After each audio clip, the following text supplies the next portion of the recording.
नमस्कार साथियों, आपका हमारे चैनल ड्रीम तक पे स्वागत है। आज इस सेशन में हम बिहार सिविल कोड का सेट प्रैक्टिस एनालाइज करेंगे, जिसमें आपका कंप्यूटर और जीके होगा। यह सेट प्रैक्टिस का 19वां अध्याय है। इससे पहले कि 18 सेट का कंप्लीट एनालाइज करा दिया गया है, जिसका कि डिस्क्रिप्शन बॉक्स में लिंक दे दिया गया है। यह सेट प्लेटफॉर्म बुक से लिया गया है। ठीक है, इसमें टोटल आपका 22 सेट है। यह 22 सेट अब समाप्त होने वाला है, जिसमें कि 2 सेट आपका जो है प्रीवियस ईयर का है, तो एक सेट और बचा है, उसका भी हम एनालाइज करा देंगे। इसके बाद यूनिक प्रकाशन का सेट प्रैक्टिस एनालाइज कराएंगे। अब तक इस चैनल पर 20 सेट कलर के लिए और 12 सेट प्यून के लिए सेट प्रैक्टिस एनालाइज किया गया है। यदि आप प्यून पोस्ट के लिए फॉर्म भरे हैं तो उसका सिलेबस हिंदी और इंग्लिश और मैथ है, जिसमें कि आप हिंदी इंग्लिश कलर वाले लड़के भी देख सकते हैं। ठीक है, यदि आपको इस वीडियो का PDF चाहिए क्वेश्चन का, तो आप मेरे व्हाट्सएप से जुड़े, वहाँ आपको PDF मिल जाएगा। तो व्हाट्सएप नंबर अगर आप लिखना चाहते हैं तो लिख सकते हैं 9835611620।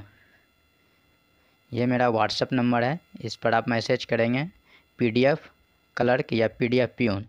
ठीक है, उसके लिए जो है आपको गूगल पे या फ़ोनपे के माध्यम से मात्र 15 रुपया पेमेंट करना होगा, जिसमें कि आपको 20 सेट मिलेगा। 1 रुपया भी एक सेट का नहीं पड़ रहा है, जिससे कि आप सेल्फ स्टडी कर पाएंगे।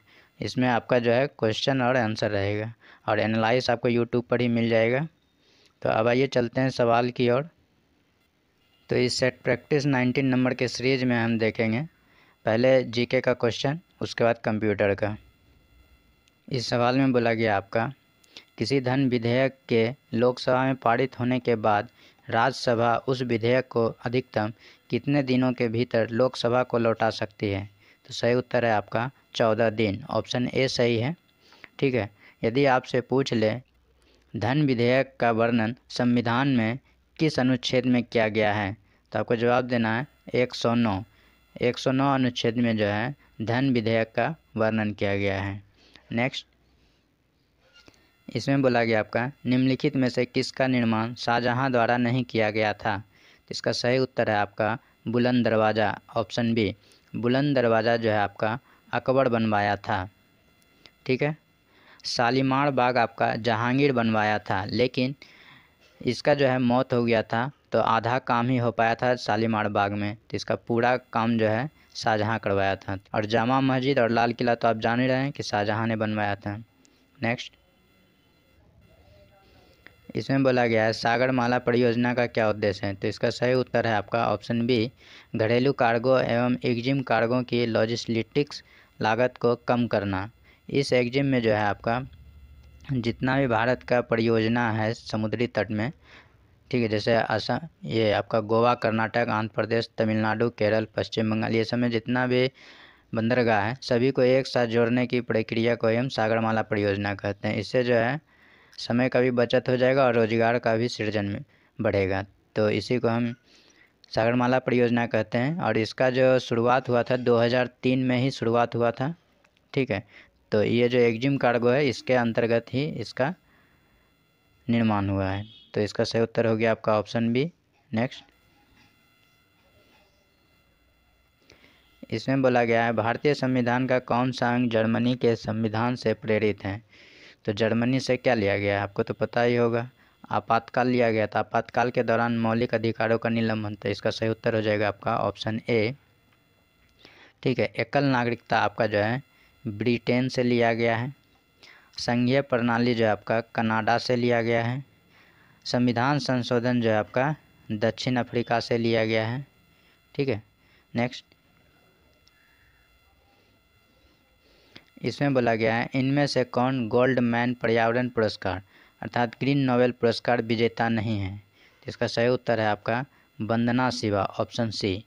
यहाँ जो 3 व्यक्ति आप देख रहे हैं, चंपा देवी शुक्ला, मेधा पाटेकर, रमेश अग्रवाल, ठीक है, ये सभी भारतीय हैं जिसको कि ग्रीन नोबेल पुरस्कार मिला है। इसके साथ ही 2 और व्यक्ति हैं जिनको कि नोबेल पुरस्कार मिला है, ग्रीन नोबेल पुरस्कार। तो उसका नाम ये है आपका, यहाँ 3 व्यक्ति हैं। चौथा आपका है प्रफुल्ल सामताड़ा। ठीक है, आप लिखते जाएंगे प्रफुल्ल सामताड़ा। और 5वां है आपका MC मेहता। 5वां आपका MC मेहता। नेक्स्ट, इसमें बोला गया भारत सरकार के लेखा 3 भागों में तैयार किए जाते हैं, निम्नलिखित में से कौन सा इन तीनों में से एक नहीं है? तो इसका सही उत्तर है आपका ऑप्शन बी, सहकारी निधि जो है इसमें शामिल नहीं है। ठीक है, लोक लेखा संविधान के किस भाग में चर्चित है? तो अनुच्छेद 266 में है। कितना में है? अनुच्छेद 266 में इसका वर्णन किया गया है। और इसका जो गठन हुआ है, लोक लेखा का गठन जो हुआ है वो हुआ है 1921 ईस्वी में। ठीक है, किस अधिनियम के तहत हुआ है? तो भारत सरकार अधिनियम 1919 के तहत 1921 में लोक लेखा का निर्माण हुआ है। ठीक है, लोक लेखा समिति में जो है टोटल 22 सदस्य होता है। कितना होता है? टोटल 22 सदस्य होता है। इस 22 सदस्य में 15 सदस्य जो है आपका लोकसभा का होता है और 7 सदस्य जो है आपका राज्यसभा का होता है। ठीक है, नेक्स्ट देखिए, इसमें बोला गया आपका निम्नलिखित में से कौन सा कथन नेताजी सुभाष चंद्र बोस से संबंधित नहीं है? तो इसका जो सही उत्तर हो जाएगा आपका ऑप्शन सी हो जाएगा, वह संविधान की मसौदा समिति के सदस्य थे। ये जो है नहीं थे, क्योंकि संविधान की जो मसौदा समिति का निर्माण हुआ था वो हुआ था आपका अगस्त 1947 में। कब हुआ था? अगस्त 1947 में। और नेताजी का जो मृत्यु हुआ था वो आपका अगस्त 1945 में हो गया था। ये 2 साल बिफोर ही डेथ कर गए थे, जिस वजह से ये आपका ऑप्शन सी गलत है क्वेश्चन के अनुसार से। तो ऑप्शन सी सही हो गया। बाकी आपको तो पता ही, आज़ाद हिंद फौज का स्थापना किया था, मांडले भेजा गया जेल। तो ये जो मांडले जेल है ये आपका बर्मा में है। ठीक है, और असहयोग आंदोलन 1921 में वो भाग लिए थे। ठीक है, सही उत्तर है आपका ऑप्शन सी। नेक्स्ट देखिए, इसमें बोला गया आपका भारत में राष्ट्रीय गरीबी रेखाओं के बारे में 2014 की रंगराजन समिति की रिपोर्ट के अनुसार निम्नलिखित में से कौन सा कथन सही है? तो इसका जो सही उत्तर है आपका ऑप्शन बी सही है कि शहरी क्षेत्र में रहने वाला व्यक्ति जो है महीने में 1407 रुपये से अधिक कम खर्च करता है तो उसको गरीब माना जाएगा। ठीक है, और ये तो हुआ शहरी क्षेत्र के अनुसार से।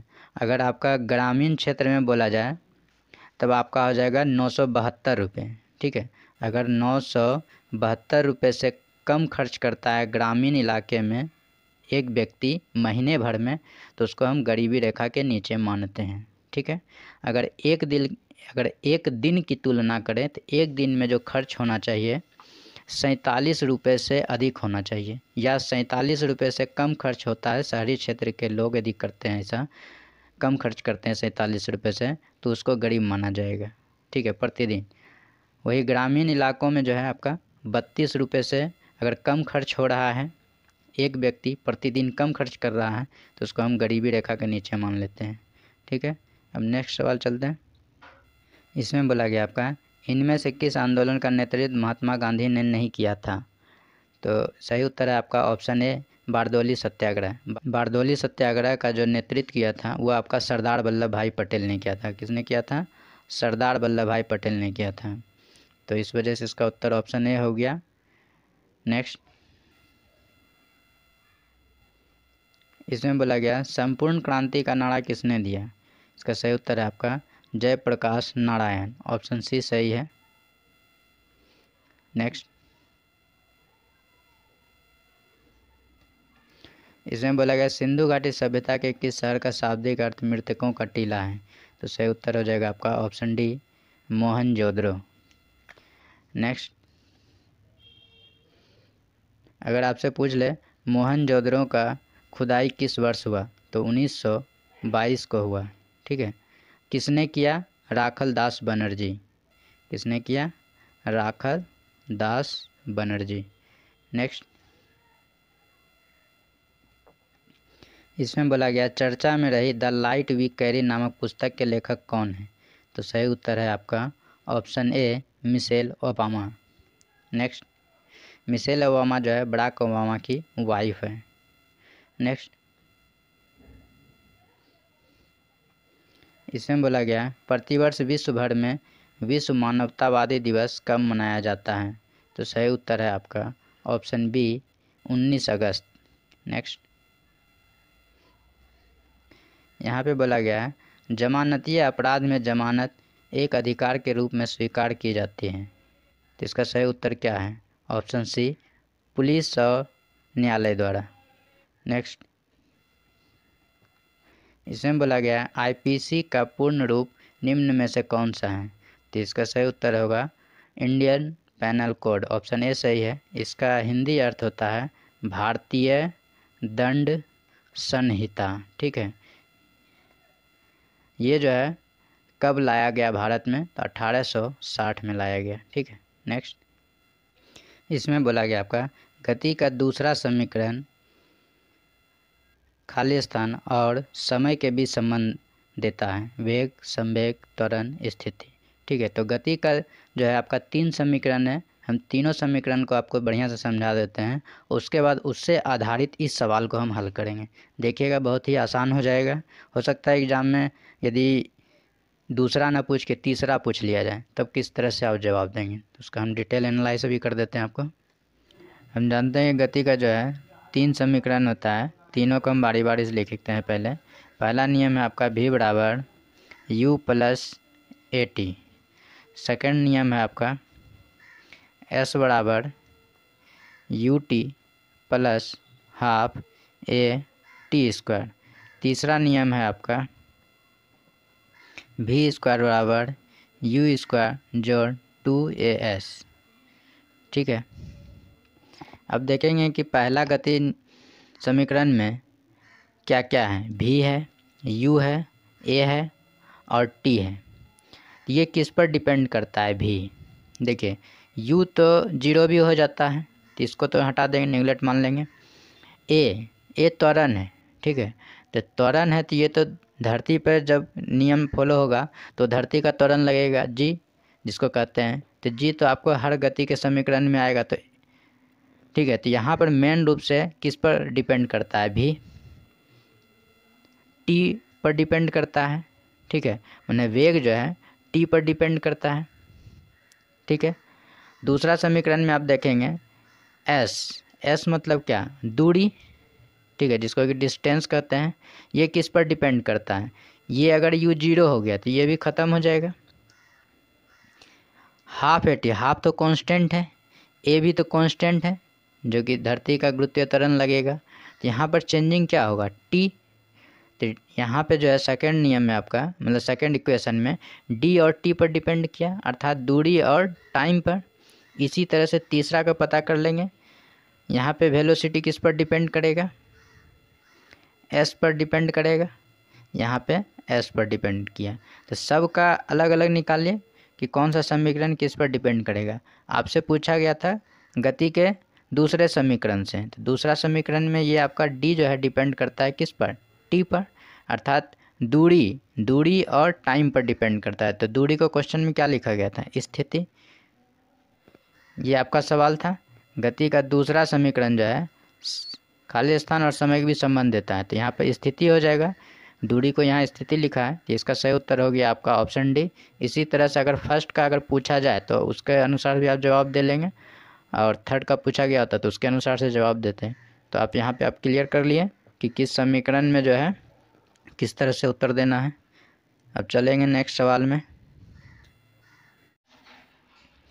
इसमें बोला गया आपका खाली स्थान द्वारा निश्चित अनुपात का नियम उद्धृत किया गया है, मतलब निश्चित अनुपात का नियम किसने दिया? तो इसका जो सही उत्तर है आपका ऑप्शन सी प्राउस्ट ने दिया था।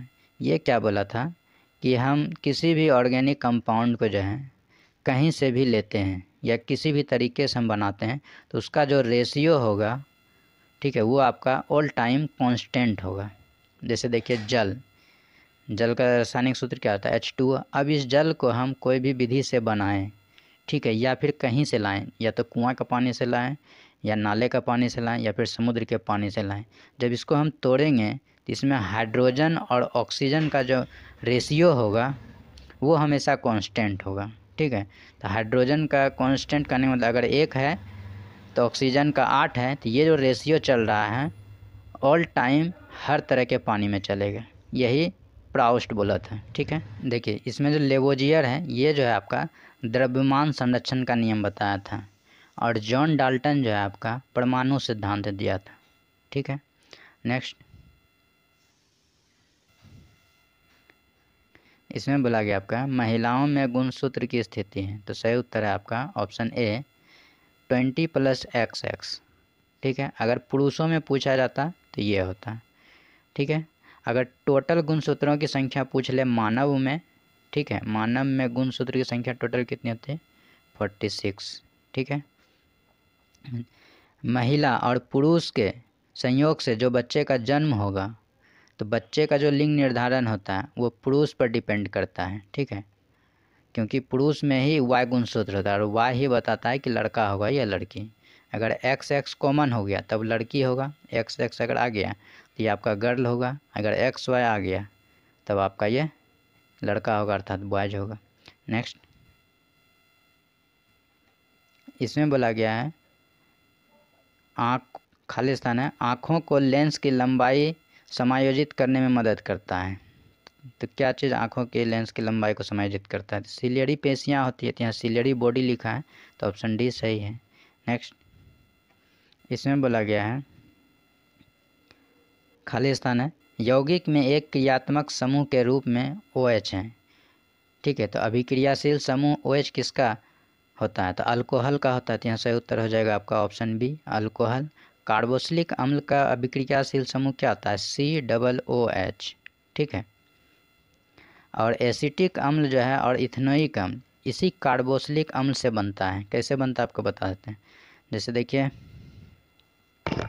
जब कार्बन की संख्या 2 हो जाएगी, जैसे कार्बोक्सिलिक अम्ल का अभिक्रियाशील समूह क्या है COOH, अगर इसमें कार्बन की संख्या 2 हो जाएगी अर्थात CH3, ये जुड़िए, देखिए यहाँ एक कार्बन एक यहाँ कार्बन, तो यहाँ 2 कार्बन हो गया, तो ये आपका एसिटिक अम्ल बन गया। ठीक है, एसिटिक अम्ल ये आपका व्यापारिक नाम है, इसी को जो है हम एथनोइक अम्ल बोलते हैं, क्योंकि इसका केमिस्ट्री में सीरीज चलता है कार्बन का। अगर कार्बन अगर पढ़े होंगे सीरीज, 1 कार्बन के लिए मिथ बोला जाता है, 2 के लिए इथ, 3 के लिए प्रोप, इसी तरह से आगे बढ़ते जाता है, 4 के लिए ब्यूट, 5 के लिए पेंट, 6 के लिए हेक्स।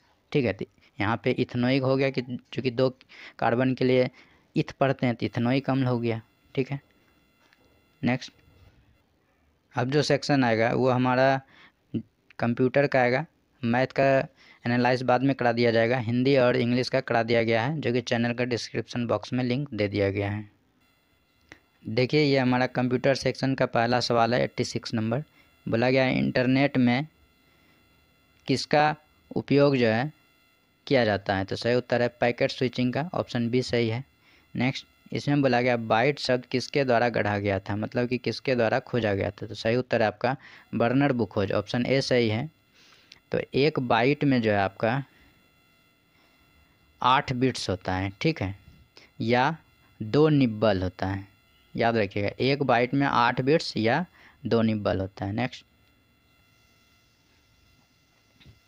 इसमें बोला गया निम्नलिखित में से कौन सा एक कंप्यूटर यूटिलिटी प्रोग्राम है? तो इसका जो सही उत्तर है आपका ऑप्शन ए सही है डिस्क डिफ्रैगमेंटर।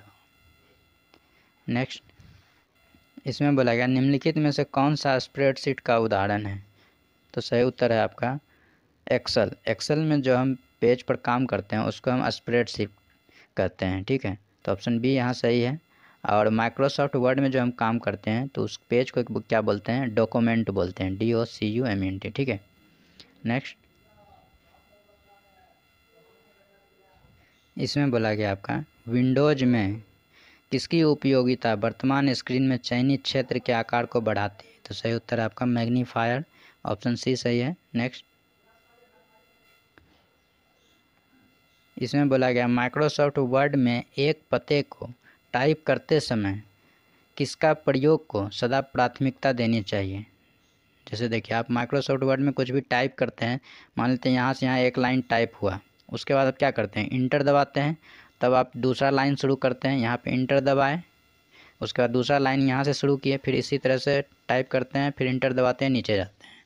ठीक है, तो उसको क्या कहते हैं? सॉफ्ट रिटर्न कहते हैं। ठीक है, तो ऑप्शन डी यहाँ पे सही हो जाएगा। सॉफ्ट रिटर्न का ही अर्थ होता है कि इंटर हम दबा रहे हैं, ठीक है। और हार्ड रिटर्न का अर्थ होता है कि पेज के आखिरी में हम जो है इंटर को 2 बार दबा रहे हैं। इसका मतलब है कि अब डॉक्यूमेंट पर काम ख़त्म हो चुका है। तो ये दोनों बातें समझ गए। तो इसका सही उत्तर हो गया आपका option D, soft return. Next, इसमें बोला गया सर्वप्रथम पंच कार्ड का प्रयोग किसने किया था। देखिए यहाँ प्रयोग बोला है, तो इसमें 2 सवाल बन सकता है कि सर्वप्रथम पंच कार्ड को खोजा किसने था और प्रयोग किसने किया था। तो प्रयोग जो है आपका जोसेफ मैरी ने किया था पहली बार। तो इसका सही उत्तर हो गया आपका ऑप्शन डी। अगर ये पूछा था पंच कार्ड को सबसे पहली बार जो है किसने खोजा था या आविष्कार किसने किया था, तो इसका सही उत्तर होगा आपका हार्मन हॉलरीथ, हार्मन हॉलरीथ, ठीक है। नेक्स्ट, इसमें बोला गया VDU का पूरा नाम क्या है। तो सही उत्तर है आपका विजुअल डिस्प्ले यूनिट, जो कि ऑप्शन ए में है। नेक्स्ट, इसमें बोला गया आपका निम्नलिखित में से किस कीबोर्ड शॉर्टकट का उपयोग MS वर्ड में अंडू ऑपरेशन करने के लिए किया जाता है। तो सही उत्तर है आपका ऑप्शन सी, Ctrl+Z। Ctrl+U से अंडरलाइन होता है, ठीक है। नेक्स्ट, इसमें बोला गया लेन में डाटा स्थानांतरण का रेट क्या है। तो सही उत्तर है आपका 1 से 100 MB/सेकेंड, ऑप्शन ए सही है। नेक्स्ट, इसमें बोला गया रीड ओनली मेमोरी की कौन सी विशेषता उसे उपयोगी बनाती है। तो सही उत्तर है आपका ऑप्शन बी, रोम में डाटा जो है नॉन वोलेटाइल है। तो नॉन वोलेटाइल का मतलब है कि डिलीट नहीं होता है, अर्थात बिना इलेक्ट्रिक पावर के भी यह रह सकता है। नेक्स्ट,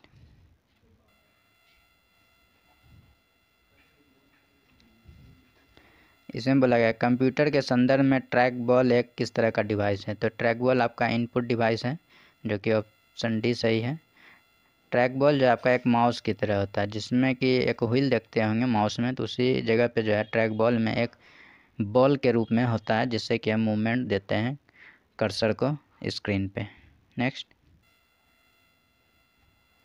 इसमें बोला गया 64 बिट की लेंथ के वर्ड किन कंप्यूटर में प्रयोग होता है। तो सही उत्तर है आपका मिनी कंप्यूटर। आप लैपटॉप वगैरह खरीदते होंगे तो उसका अगर डिटेल पढ़ते होंगे तो बहुत सारा जगह लिखा होता है कि 64 बिट पर आधारित होती है, तो मिनी कंप्यूटर जो है 64 बिट पर है। नेक्स्ट, इसमें बोला गया सॉफ्टवेयर का प्राथमिक उद्देश्य जो है डाटा को किस चीज़ में बदलना होता है। तो देखिए सॉफ्टवेयर तो आप जानते ही हैं किसको कहते हैं, जो मोबाइल में आप देखते हैं, जैसे वीडियो प्लेयर है, MX प्लेयर है, या काइन मास्टर है, या और भी तरह का सॉफ्टवेयर है, जैसे गैलरी है, बहुत तरह की चीज़ हैं। तो उसमें आप क्या करते हैं, जो भी डाटा डालते हैं उसे ट्रांसफॉर्म होके आप चाहते हैं कि इसको व्यवस्थित डाटा में परिवर्तित हो जाए, तो उसी को हम कहते हैं सूचना। तो यहाँ जो सही उत्तर हो जाएगा आपका ऑप्शन बी हो जाएगा। तो सॉफ्टवेयर का मेन काम क्या है कि जो हम डाटा एंट्री किए उसको जो है सही रूप में बना के दें, तो उसी को हम सूचना कहते हैं। नेक्स्ट, इसमें बोला गया है फाइल वायरस से क्या तात्पर्य है। तो सही और उत्तर है आपका ऑप्शन है, जो फाइल में प्रवेश कर जाते हैं और फाइलों को इफ़ेक्टिव कर देते हैं, ठीक है। तो यह हमारा जो है कंप्यूटर जीके का सवाल समाप्त हो गया। अब हम आपके पास आएंगे नेक्स्ट वीडियो में नेक्स्ट क्लास के साथ। इसके साथ ही आपको हम एक चीज़ बताना चाहते हैं कि सेट नंबर 11 में एक क्वेश्चन था 29 नंबर, ठीक है। वो क्वेश्चन हम आपको दिखाते हैं, ये क्वेश्चन था, ठीक है। तो इस क्वेश्चन का एनालाइज मैंने किया था, लेकिन आंसर देने में जो है ऑप्शन डी के बजाय ऑप्शन सी बता दिया था, तो उसको आप सुधार कर लेंगे। यहाँ भी आपको हम समझा देते हैं। देखिए अचीव का अर्थ होता है प्राप्त करना, ये तो आपको मालूम ही है। एक्यूज का अर्थ आरोप लगाना। एडजॉइन सहमत होना, मतलब साथ जुड़ना, ये चीज़। एबडक्ट का अर्थ क्या होता है आपका अपहरण, ठीक है। और एकम्प्लिश का अर्थ क्या होता है निपुण या प्राप्त करना। निपुण जो होता है किसी भी चीज़ से ज्ञान प्राप्त करता है उसी को निपुण बोलते हैं। तो इसका जो सही उत्तर होगा उसका ऑप्शन डी होगा, उसमें हम टिक कर दिए तो ऑप्शन सी। तो इस चीज़ को आप सुधार लीजिएगा, ठीक है। अब हम आपके पास आएंगे नेक्स्ट वीडियो में नेक्स्ट क्लास के साथ। तो आप चैनल को ज़रूर सब्सक्राइब करें, आपको इसी तरह का सेट प्रैक्टिस मिलता रहेगा। अगर आप लोग की डिमांड रही अगर आप लोग का वोटिंग अच्छा रहा कि किस तरह का सेट प्रैक्टिस कराया जाए तो आपको हम उस तरह का सेट भी प्रैक्टिस कराएंगे। तो आप मेरे चैनल से जुड़ें या व्हाट्सअप से या टेलीग्राम आईडी से। तो व्हाट्सअप के माध्यम से जुड़ना चाहते हैं तो व्हाट्सअप नंबर है मेरा 9835611620। ठीक है। अगर आपको क्वेश्चन का PDF चाहिए तो व्हाट्सअप से जुड़िए, वहाँ PDF आपको मिल जाएगा। और टेलीग्राम आईडी से जुड़ते हैं तो उसका आईडी नंबर ले लेंगे